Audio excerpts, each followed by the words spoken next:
One of the things I do for self-care is making sure that I have healthy meals for the week.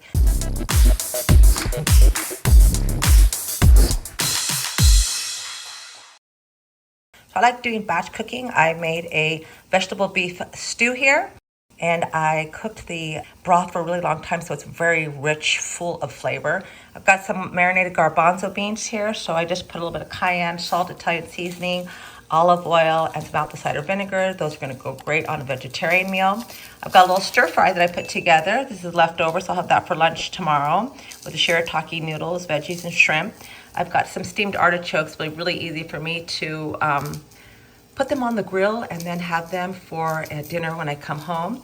I've got some marinated beets there with some red wine vinegar, olive oil, salt, pepper, and I've got 3 dressings over there. Top one, balsamic vinaigrette, which I'll be using with the marinated beets, goat cheese, and some candied pecans. The other one is just a Dijon vinaigrette, so that'll go over any salad. And then the bottom one I'm going to use as for my Asian cabbage salad, and that is a delicious tahini ginger dressing. And then I've made these amazing chocolate mousses here with avocado and coconut cream and coconut whipping cream. So they are totally vegan and absolutely delicious. So I'll be really looking forward to those. And then I've already got my artichoke cooking for tonight's dinner. So you can just see it makes it for an easy fix. I've got some butternut squash there. And then over here, I've got my lettuce already together.